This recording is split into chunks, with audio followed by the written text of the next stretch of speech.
మాట్లాడిండేది అని. ಇದನ್ನು ಮಾಡಕ್ಕೆ ದೇವರು ಹೇಳಿದ್ರು. దీన్ని చేసేదానికి దేవుడు చెప్పారు. ಕರೆಕ್ಟ್ ಆಗಿ ನಾನು ಮುಂದೆ ಕುತ್ಕೊಂಬಾ, ನೀ ದೇವರು ಹೇಳಿದ್ರ ಸೈತಾನ ಹೇಳಿದ್ರ ನಾನು ತಿಳಿಸ್ಕೊಡ್ತೀನಿ. నువ్వు కరెక్ట్ గా ముందరికి రా, అది నువ్వు చెప్పిందా దేవుడు చెప్పిందా సైతాన్ చెప్పిందా చెప్తాను. ಇವತ್ತು ಸೇವೆಗಳು 99% తన స్వార్థಗಳಿಂದ ನಡುತ್ತದೆ. 99% ಆತ ಸೇವೆಗಳು ಸ್ವಾರ್ಥಂಗಾನೇ ನಡೆಸ್ತಾ ఉంది.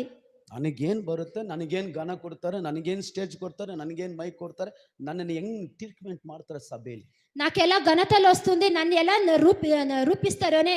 What is god will? ఏమి దేవన చిత్తం? ದೇವರ ಚಿತ್ತ ಯಾವುದು? దేవన చిత్తం ఏమి? ದೇವರ ಚಿತ್ತಕ್ಕೆ ಒಪ್ಪಿಸಿಕೊಳ್ಳಕ್ಕೆ ರೆಡಿ ಆಗಿದೆಯಾ? దేవన చిత్తానికి ఒప్పించడానికి రెడీగా ఉండాలి. హలో, ದೇವರ ಚಿತ್ತ ಕಷ್ಟವಾದರೂ ಮಾಡಕ್ಕೆ ರೆಡಿ ಆಗಿದೆಯಾ? దేవన చిత్తాన్ని కష్టమైతే కూడా చేసేందుకు రెడీగా ఉండాలి. ದೇವರ ಚಿತ್ತ ಮಾಡಕ್ಕೆ ರೆಡಿ ಆಗಿದ್ರೆ ನೀವು ಎಲ್ಲದಕ್ಕೂ ಕರೆಕ್ಟ್ ಆಗಿರ್ತೀರಿ. దేవన చిత్తాన్ని చేసేందుకు రెడీగా ఉంటే అన్ని చేసేందుకు రెడీగా ఉంటారు. హల్లెలూయా. ಇಲ್ಲಿ ಒಂದು ಗುಂಪು ಇದೆ ನೋಡಿ. ఇంకా ఒక గుంపు ఉంది చూడండి. ಸುವಾರ್ತೆ 9ನೇ ಅಧ್ಯಾಯ 54ನೇ ವಾಕ್ಯ.